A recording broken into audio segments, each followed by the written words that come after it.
రాహుల్ని, కృతిని తన అనుచరులకు మేతగా వేశాడు శివ.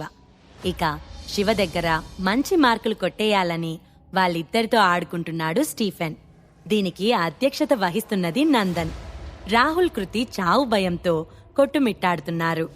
స్టీఫెన్ బాడీగార్డ్స్ కొందరు వెళ్లి రాహుల్ దగ్గర నుంచి కృతిని దూరంగా లాగబోయారు. వద్దు, ప్లీజ్ తనని దూరంగా లాగొద్దు, నేనెక్కడికి వెళ్ళటం లేదు అని రాహుల్ భయపడ్డాడు. అతనికి స్టీఫెన్ గురించి బాగా తెలుసు. అతను తనని చంపేస్తే ఆ విషయం కనీసం తన ఫ్యామిలీకి కూడా తెలియదని భయపడుతున్నాడు. రాహుల్కి నాకివ్వాల్సిన ₹1,00,00,000 ఇచ్చే ఉద్దేశం లేనట్లుంది అని కూల్గా అన్నాడు స్టీఫెన్. నేను నీకు డబ్బులిచ్చేస్తాను, తప్పకుండా ఇచ్చేస్తాను అని హడావిడి పడుతూ అతను మళ్లీ కొడతాడేమో అని భయానికి చేతులు అడ్డు పెట్టుకుని అన్నాడు రాహుల్. ఎప్పుడిస్తావు అన్నాడు స్టీఫెన్. ఇప్పుడు నా దగ్గర అన్ని డబ్బులు లేవు. ఇన్ఫాక్ట్ లిక్విడ్ క్యాష్ అస్సలే లేదు. మీరు నన్ను వదిలేస్తే నేను నీకు బ్యాంక్ నుంచి డ్రా చేసిస్తాను అని భయంగా అన్న రాహుల్కి వీలైనంత త్వరగా ఇక్కడి నుంచి వెళ్లిపోవాలని అనిపిస్తుంది. ఇంకా అక్కడే ఉంటే తన పరువు ఇంకా పోవటమే తప్ప ఇంకేం ఉండదు. ఇన్ఫాక్ట్ ఏ క్షణంలోనైనా తన ప్రాణానికి ప్రమాదం ఉంటుంది. తనిప్పటికే నందన్ని చాలాసార్లు అవమానించాడు. ఇప్పుడు ఏకంగా నందన్ని చంపించాలి అనుకున్నాడు.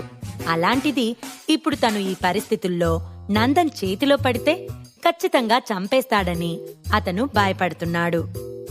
ఏంటి, బ్యాంకుకెళ్ళి డ్రా చేసుకొనొస్తావా? నేను నిన్ను వదిలేయాలా? మేమేమైనా పిచ్చి పుచ్చకాయల్లా కనిపిస్తున్నామా అని ఏదో పెద్ద జోక్ విన్నట్లు రాహుల్ వైపు చూస్తూ నవ్వుతున్నారు స్టీఫెన్, నందన్లు.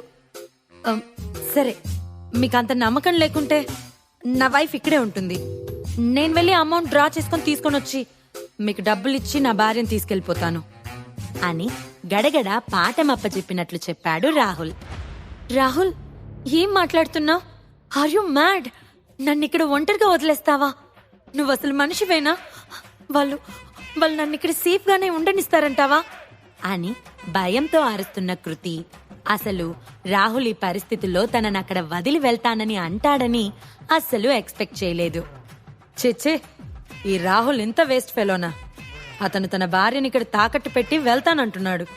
వీడు నిజంగా మేధా ఫ్యామిలీ పర్సనేనా? వాళ్ళెంత గొప్పగా ఉంటారో అని అనుకున్నాను. ఇతని దారుణమైన ప్రవర్తన చూశాక అసహ్యం వేస్తోంది అంటూ చుట్టుపక్కలున్న గెస్ట్లందరూ ఆశ్చర్యంతో హేళన చేస్తూ నవ్వుతున్నారు. రాహుల్ చెప్పిన దానికి స్టీఫెన్ కి, నందన్ కి కూడా ఆశ్చర్యంగా అనిపించి ఒకరి మొహం ఒకరు చూసుకున్నారు. అసలు నువ్వే ఇక్కడుండి నీ వైఫ్ ని వెళ్లి డబ్బులు తీసుకురమ్మని చెప్పొచ్చు కదా. నీకే ఇంత భయంగా ఉంటే ఆడది ఆమెకెంత భయంగా ఉంటుంది అన్నాడు నందన్.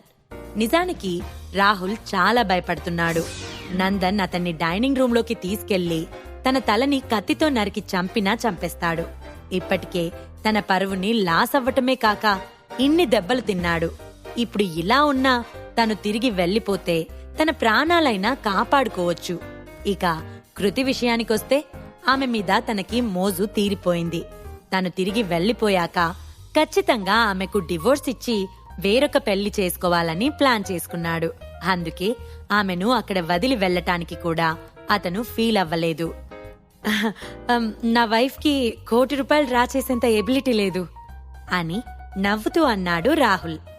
అయితే ఇప్పుడు నిన్ను పంపాలా అని వెటకారంగా అన్నాడు నందన్. శివ ఎక్కడున్నాడా అని చుట్టూ చూశాడు నందన్.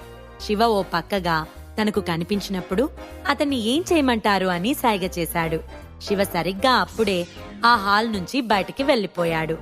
నందన్ ఫోన్కి శివ నుంచి మెసేజ్ వచ్చింది. నాకు కాస్త వర్క్ ఉంది, నేను వెళ్ళిపోతున్నాను. వాళ్ళ విషయంలో మీకు ఏది కరెక్ట్ అనిపిస్తే అదే చేయండి, వాళ్ళని మీకే వదిలేస్తున్నాను అని ఆ మెసేజ్ సారాంశం. నీ వెనుక నీ ఫ్యామిలీ బలమే లేకుంటే నువ్వొక పనికిమాలిన కుక్కవి అని అన్న నందన్ రాహుల్ని మళ్లీ కొట్టాడు. మీరు చెప్పినట్టే నేను కుక్కని. నేను ఈ ఇష్యూని సెటిల్ చేస్తాను. నేను మా ఇంటికి వెళ్ళిన వెంటనే మీకు డబ్బులు పంపించేస్తాను అని అన్నాడు రాహుల్. రాహుల్ వైపే దీర్ఘంగా చూశాడు నందన్. ఎందుకంటే అతనికి రాహుల్ బుద్ధి బాగా తెలుసు. అతనొక పాము లాంటివాడు. ఇప్పుడు కనుక రాహుల్ని తను వదిలేస్తే అతను ఖచ్చితంగా రివెంజ్ తీర్చుకుంటాడు. బట్ తనకి శివ మద్దతు ఉంది కాబట్టి రాహుల్కి భయపడాల్సిన అవసరం లేదు. తను పూర్తి మేధా ఫ్యామిలీని పడగొట్టాలని అనుకుంటున్నాడు. ఇప్పుడు రాహుల్ ఒకేసారి చనిపోవడం కన్నా తను అతనిని కొంచెం కొంచెం హింసించి చనిపోయేలా చేయాలని నందన్కి అనిపిస్తుంది. సరే రాహుల్, నీ వైఫ్ ఇక్కడే ఉంటుంది. నువ్వు నీ ఇంటికెళ్ళి డబ్బులు తీసుకొనొచ్చి నీ భార్యను తీసుకెళ్ళు అని అన్నాడు నందన్. సరే నందన్, నేనిప్పుడే వెళ్ళి తీసుకొనొస్తాను అని నవ్వుతూ అక్కడి నుంచి బయలుదేరబోయాడు రాహుల్. రాహుల్, నువ్వేం చేస్తున్నావు? నన్నిక్కడెలా ఉంచుతావు? వాళ్ళు నిన్ను కొడతారని నీకు భయంగా ఉంది, మరి నన్ను కొట్టట్లేదా అని ఏడుపు మొహంతో అన్నది కృతి. ఆమెకిప్పుడు రాహుల్ ఒక సిగ్గులేని నీచమైన వ్యక్తిలా కనిపిస్తున్నాడు. అతనలా చేస్తాడని ఆమె అస్సలు ఊహించలేదు. రాహుల్ చురుగ్గా కృతి వైపు చూసి ఆమె చెంపపై తన చేతితో గట్టిగా ముద్దాడి, షటప్ యువర్ మౌత్. నువ్వేమనుకుంటున్నావు అసలు?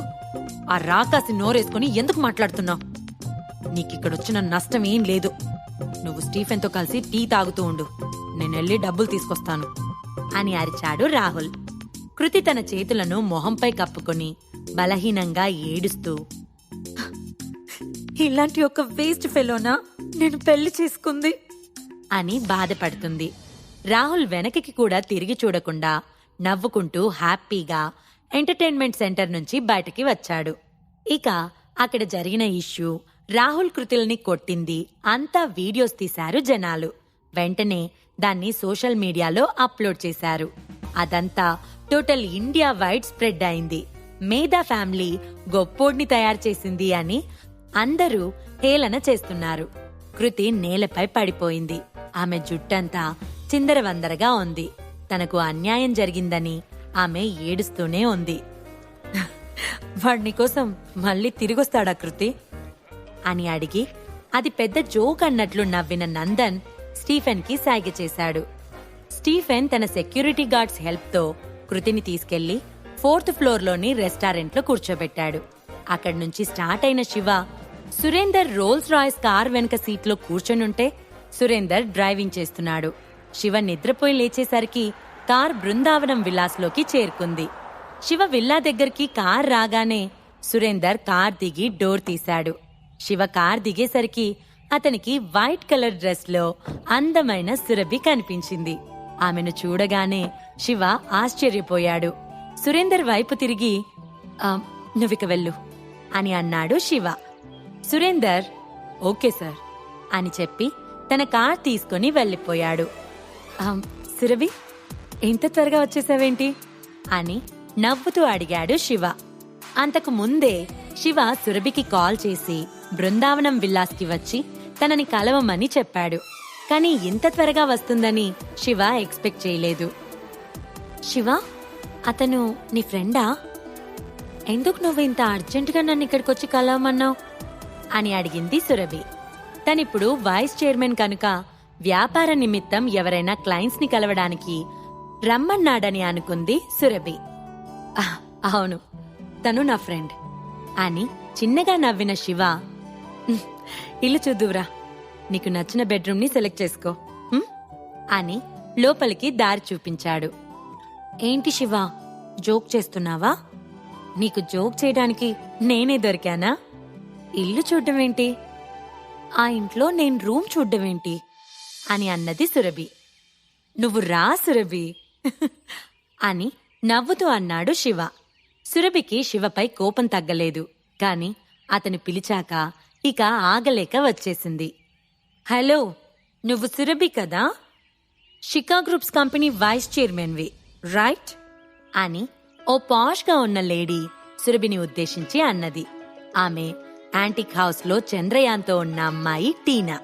ఆమె అప్పుడే చాలా చెత్తగా మాట్లాడిందని అనుకున్నాడు శివ. ఏంటి, నువ్వింకా శివతోనే ఉన్నావా? ఇతనితో కలిసి బృందావనం విల్లాస్కొచ్చావేంటి? ఇలాంటి విల్లాస్ ఎప్పుడైనా చూసారా అసలు అని వెక్కిరిస్తున్నట్లు అన్నది Tina. What are you talking about అన్నాడు శివ. నేనేం మాట్లాడుతున్నానో నీకు అర్థం కావట్లేదా? ఇలాంటి విల్లాస్లో ఉండే ఫేసేనా నీది?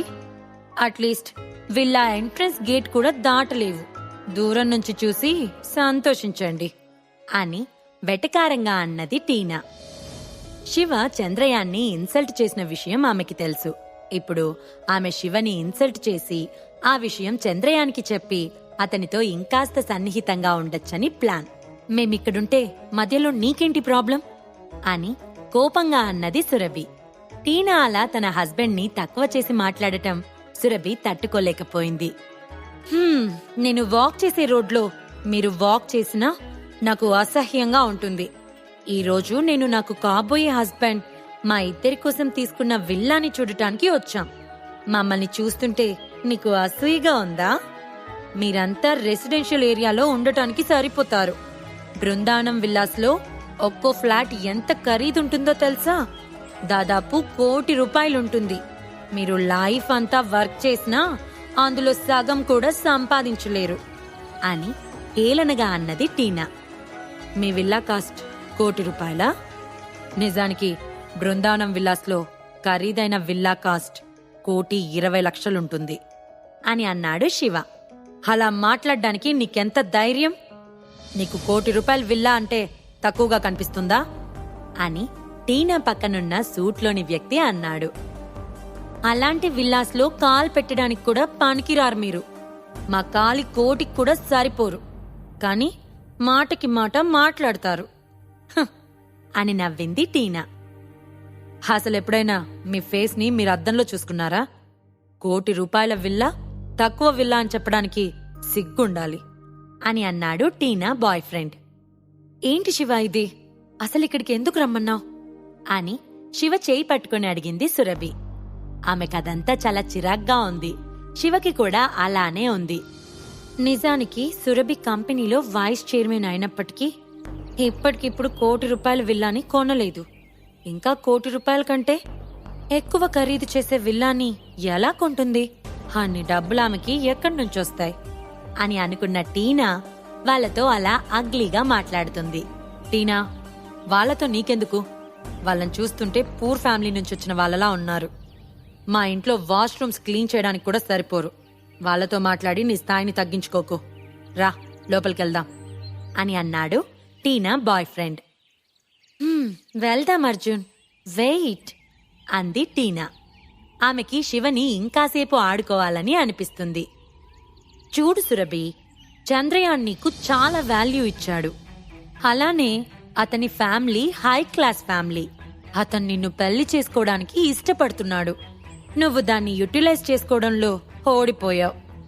నువ్వింకా ఈ యూజ్లెస్ ఫెలోతోనే ఉండడానికి ఇష్టపడుతున్నావు. ఇప్పటికీ చంద్రయాన్ నువ్వంటే పడి చేస్తున్నాడు. నేను నీకో సలహా ఇవ్వనా? నువ్వితనితో ఉంటూ అంత నీచమైన జీవితం గడిపే కంటే అతని దగ్గరికెళ్ళి అతడి ఉంపుడు గత్తిగా ఉండు. మంచి లైఫ్ ఉంటుంది అని అన్నది టీనా. ఆమె ఇక్కడ జరిగేదంతా చంద్రయాన్కి చెప్పి అతని దగ్గర మంచి పేరు తెచ్చుకొని చంద్రయాన్ని, అతని తండ్రిని తన వెడ్డింగ్ కి ఇన్వైట్ చేయాలని అనుకుంటుంది. వాళ్లే కనుక తన వెడ్డింగ్ కి వస్తే తన బంధువులందరి ముందు చాలా గ్రాండ్ గా ఉంటుందని అనుకుంటుంది. మాటలు జాగ్రత్తగా రాని. అతను నా హస్బెండ్. ఆ చంద్రయాన్ ఎవరు? నేనెందుకు అతనికి వాల్యూ ఇవ్వాలి అని కోపంగా అరిచింది సురభి. నీలాంటి వాళ్ళు ఎప్పటికీ బాగుపడరు అని అన్నది టీనా. హలో, ఇంకొక మాట మాట్లాడితే బిల్డింగ్ పైనుంచి తోసేస్తాను అని కోపంగా అరిచింది సురభి. అదే సమయంలో శివకి స్టీఫెన్ నుంచి ఫోన్ వచ్చింది. అతను కాల్ లిఫ్ట్ చేశాడు. హలో శివ సార్, నేను స్టీఫెన్ని. మీరు బిజీగా ఉన్నారా అని అడిగాడు స్టీఫెన్. శివ ఫోన్ తీసుకుని పక్కకు వెళ్ళాడు. చూసావా, మీ ఆయన చాలా తెలివైనవాడు. ఇక్కడుంటే ఇంకా ఎన్ని మాటలు పడాల్సి వస్తుందో అని ఫోన్ వంక పెట్టుకుని పక్కకు వెళ్ళాడు. ₹1,00,00,000 విలువ చేసే నా విల్లా తక్కువదన్నాడు. అలాంటి వ్యక్తికి ఇలాంటి చౌకబారు ట్రిక్సే తెలుస్తాయి అని సురభితో అన్నది టీనా. అవతల ఫోన్లో మాట్లాడుతున్న శివ, చెప్పు స్టీఫెన్ అని అన్నాడు. శివ సార్, రాహుల్ పారిపోయినట్లుగా అనిపిస్తుంది. అతని వైఫ్ మా దగ్గరే ఉంది. ఆమెను ఇక్కడే ఉంచి డబ్బులు తీసుకొస్తానని వెళ్ళినవాడు ఇంతవరకు రాలేదు. ఆమె గురించి ఏమాత్రం పట్టించుకోలేదు. ఆమెని ఎలా డీల్ చేయమంటారు అని అడిగాడు స్టీఫెన్. అక్కడ సురభితో మాట్లాడుతున్న టీనా, సురభి, నా హస్బెండ్ని నీకు ఇంట్రడ్యూస్ చేయలేదు కదా. ఇతను నాకు కాబోయే భర్త అర్జున్ రాజ్. తనకి చాలా పెద్ద పెద్ద బిజినెస్లున్నాయి అని సురభితో చెప్పి, అర్జున్, తను సురభి, షికా గ్రూప్స్లో వైస్ చైర్మన్ అని అన్నది టీనా. ఆమెకి సురభి ముందు తన హబ్బీ చాలా గొప్ప అని చెప్పుకోవడం హ్యాపీగా అనిపించింది. హా సురభి, నీకు వైజాగ్ సిటీలోని స్టీఫెన్ కింగ్ తెలుసా? వాళ్ళు సెకండ్ గ్రేడ్ ఫ్యామిలీలో నంబర్ 1 ప్లేస్లో ఉన్నారు. ఆయనే నాకు కాబోయే మామగారు, అర్జున్ ఫాదర్ అని హ్యాపీగా అన్నది టీనా. మా నాన్నగారి గురించి మీరెప్పుడైనా విన్నారా అని చిరునవ్వుతో అడిగిన అర్జున్, మీరు చాలా పూర్ ఫ్యామిలీ కదా. మీరు నా విల్లానే తక్కువ చేసి మాట్లాడారు. మీరిప్పుడే నా ముందు నుంచి వెళ్ళిపోండి. ఫ్యూచర్లో మళ్ళీ నాకు కనిపిస్తే మిమ్మల్ని ఖచ్చితంగా కొడతాను. మా నాన్న బలంతో మీ షికా ఫ్యామిలీని తొక్కేస్తాను అని అన్నాడు.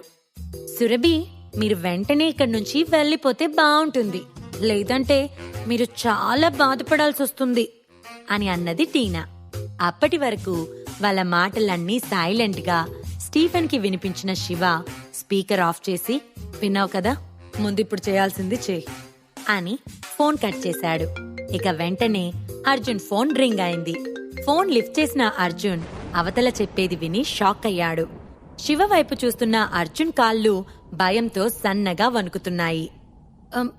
సరే నాన్న, నాకర్థమైంది అని భయంగా ఫోన్ కట్ చేసిన అర్జున్ శివ వైపు చూసి నవ్వాడు. ఏంటి అర్జున్, మామయ్య గారు కాల్ చేశారా అని నవ్వుతూ అన్నది టీనా.